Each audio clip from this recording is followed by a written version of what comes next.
Hi students, कैसे हैं आप सब लोग। मुझे उम्मीद है कि आप सब लोग बहुत बढ़िया होंगे। तो स्टूडेंट्स, आज के इस वीडियो लेक्चर में हम लोग सॉल्व करेंगे 10th क्लास का चैप्टर कोऑर्डिनेट ज्योमेट्री की एक्सरसाइज 7.1 का क्वेश्चन नंबर 8। छोटा सा क्वेश्चन है लेकिन बड़ा इंपॉर्टेंट है। इस क्वेश्चन में हम लोगों को दिया है find the value of y for which the distance between the points this and this is 10 units. तो भाई हम लोगों को यहाँ पर दो पॉइंट्स दे रखे हैं P और Q, और बोला गया है कि अगर इन दोनों पॉइंट्स के बीच की डिस्टेंस अगर 10 यूनिट्स है तो उस केस में y की वैल्यू क्या होगी। तो y क्या है, पॉइंट Q का y कोऑर्डिनेट है जिसकी कि हम लोगों को वैल्यू फाइंड करनी है। ठीक है, तो क्या दे रखा है हम लोगों को क्वेश्चन में। देखिए दो पॉइंट्स दे रखे हैं। पहला पॉइंट P है और इसके कोऑर्डिनेट्स है 2, -3, जबकि दूसरा पॉइंट Q है और इस पॉइंट के कोऑर्डिनेट्स हैं 10, y, और बोला गया है कि इन दोनों पॉइंट्स के बीच की डिस्टेंस कितनी है, 10 यूनिट्स है। ठीक है, तब उस केस में हम लोगों को y की वैल्यू फाइंड करनी है। ठीक है, अब देखो क्वेश्चन में हम लोगों को दो पॉइंट्स दे रखे हैं, दोनों के कोऑर्डिनेट्स गिवन है और दोनों के बीच की डिस्टेंस दे रखी है। और जब भी कभी दो पॉइंट्स के बीच की डिस्टेंस दे रखी हो तो समझ जाइए क्या लगने वाला है, डिस्टेंस फॉर्मूला। और अगर डिस्टेंस फॉर्मूला लगने जा रहा है तो हम लोग क्या करते हैं, दिए गए दोनों पॉइंट्स में से एक के कोऑर्डिनेट्स को तो x1, y1 कंसिडर कर लेते हैं और दूसरे पॉइंट के कोऑर्डिनेट्स को x2, y2 कंसिडर कर लेते हैं। ठीक है, और फिर सिंपली डिस्टेंस फॉर्मूला लगा देते हैं।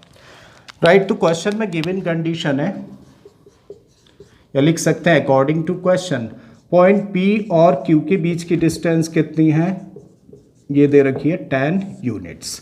अब हम लोगों को P और Q के बीच की डिस्टेंस पता है 10 यूनिट्स, लेकिन P और Q दो पॉइंट्स है ना, और अगर इन दो पॉइंट्स के डिस्टेंस को रिप्रेजेंट करना है तो हम लोग यूजिंग डिस्टेंस फॉर्मूला रिप्रेजेंट कर सकते हैं। तब हम लोग क्या लिख सकते हैं, इसी चीज़ को हम लोग रिप्रेजेंट कर सकते हैं x2 - x1 का whole square plus y2 - y1 के होल स्क्वायर से, and this equal to what, 10 units. तो that is according to question. अब हम लोगों ने यहाँ पे देखा कि यहाँ पे रूट साइन लगा हुआ है, इसको हटाएंगे तभी हम लोग कुछ कर पाएंगे।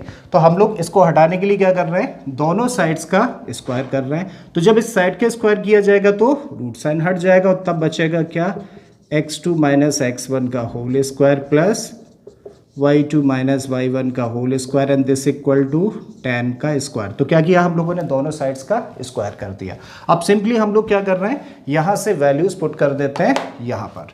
तो x2 - x1 का होल स्क्वायर है भाई, इस केस में x2 कितना है 10 और x1 कितना है 2। तो यहाँ पे रखा हम लोगों ने 10 - 2 और इसका स्क्वायर। y2 - y1 है तो y की जगह, y2 की जगह पे y है और y1 की जगह पे -3 है। तो y माइनस माइनस क्या हो जाएगा, प्लस, तो y +3 का स्क्वायर और 10 का स्क्वायर करेंगे तो बन जाएगा 100।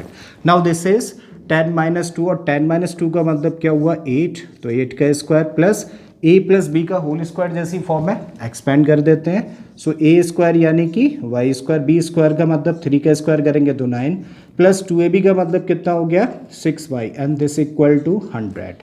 अब देखो 8 का स्क्वायर करोगे तो क्या मिलेगा 64 plus Y square plus 9 plus 6y, और 100 को भी इधर हम लोग ट्रांसपोज कर देते हैं तो माइनस का 100 इक्वल टू व्हाट, 0। सबसे पहले वाई स्क्वायर को लिख लेते हैं। ठीक है, प्लस का साइन है रखिए, फिर उसके बाद 6y रखा हम लोगों ने। अब 64 और 9 ये दोनों पॉजिटिव नंबर्स है ना, तो कितना हो जाएगा 64 और 9 ये बन जाएगा 73, और 73 और -100 कितना होगा, देखिए 100 एक नेगेटिव नंबर बढ़ा है तो माइनस का साइन लगाया, और 100 में से 73 को माइनस करेंगे तो क्या मिलेगा हम लोगों को, माइनस का 27, and this equal to 0। So now that is what, y square plus 6y - 27 equal to 0, looking like what, ax square plus bx plus c equal to 0। इसका मतलब क्वाड्रेटिक फॉर्म बन रही है। मिडिल टर्म को split कर देते हैं। अब जब मिडिल टर्म को स्प्लिट करना है तो देखिए एक बार लिखते हैं इसको, y square plus 6y - 27 equal to 0। हम लोगों को मिडिल टर्म को स्प्लिट करना है तो क्या करें, जो कोफिशिएंट ऑफ y स्क्वायर है जो कुछ नहीं दिख रहा है तो मतलब 1 है, और कांस्टेंट टर्म क्या है माइनस का 27, दोनों को मल्टीप्लाई करेंगे तो प्रोडक्ट कितना होगा, माइनस का 27। अब 27 को क्या करें, फैक्टराइज करें तो इसके फैक्टर्स होते हैं 3 × 3 × 3। अब क्योंकि प्रोडक्ट कैसा है, माइनस है यानी कि नेगेटिव है, तो दो पार्ट्स करने हैं और एक पार्ट में से दूसरे को माइनस किया जाना है। ठीक है, माइनस का साइन है ना यहाँ पे, प्रोडक्ट नेगेटिव है तो एक पार्ट में से दूसरे को माइनस करके क्या लेके आना है, 6 लेके आना है। तो भाई एक पार्ट बन जाता है कितना, 9, दूसरा पार्ट बन जाता है 3 और 9 में से 3 माइनस करेंगे तो 6 आ जाएगा। y का मल्टीप्लाई करें तो 9y में से 3y माइनस करें तो 6y मिल जाएगा, मतलब 6y की जगह पे क्या रख सकते हो, 9y माइनस 3y। चलिए रख देते हैं।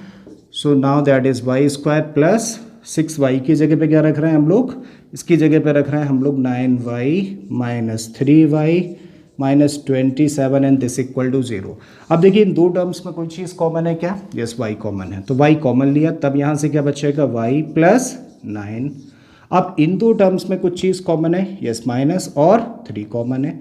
अब -3 कॉमन ले लिया तो यहाँ से क्या बचेगा, तब y रहेगा और इस माइनस की वजह से प्लस हो जाएगा और तब क्या रहेगा, 9 and this equal to 0। Again कितने टर्म्स हैं, 2 टर्म्स हैं, और इन दोनों टर्म्स में हम लोग देखें तो y प्लस 9 यहाँ भी और y प्लस 9 यहाँ भी है, तो y प्लस 9 कॉमन ले लेते हैं। सो y प्लस 9 कॉमन लिया, जब y प्लस 9 हम लोगों ने बाहर लिया तो इस टर्म में क्या रहेगा, y माइनस का साइन रखिए, ये तो बाहर आ गया तो यहाँ से मिला क्या, 3 and this equal to 0। Now the product of two expressions is 0। ये तो तभी पॉसिबल है ना जब दोनों में से कम एक 0 हो। तब हम लोग कह सकते हैं या तो y प्लस 9 की वैल्यू 0 के इक्वल है या फिर y माइनस 3 की वैल्यू 0 के इक्वल है। अगर y प्लस 9 0 के इक्वल है तो y equal to what, transpose कर दिया, -9 हो गया, और अगर y माइनस 3 की वैल्यू 0 के इक्वल है तो y की वैल्यू क्या आ जाएगी, 3। इसका मतलब y के लिए हम लोगों के पास में 2 वैल्यूज़ निकल के आती हैं, क्या, एक तो माइनस का 9, दूसरा प्लस का 3। देयरफॉर हम लोग क्या कह सकते हैं, देयरफॉर y इक्वल टू -9 और +3, ठीक है, और यही इस क्वेश्चन का आंसर हो जाता है। तो मुझे उम्मीद है स्टूडेंट्स कि आप लोगों के क्वेश्चन अच्छे से समझ आ गया होगा। अगर ऐसा है तो प्लीज़ वीडियो को लाइक कर दें, चैनल को सब्सक्राइब कर लें, और बाकी के क्वेश्चंस के लिए चले जाइए प्लेलिस्ट में, ऑलरेडी इस तरीके के बहुत सारे क्वेश्चंस मैंने अपलोड किए हैं।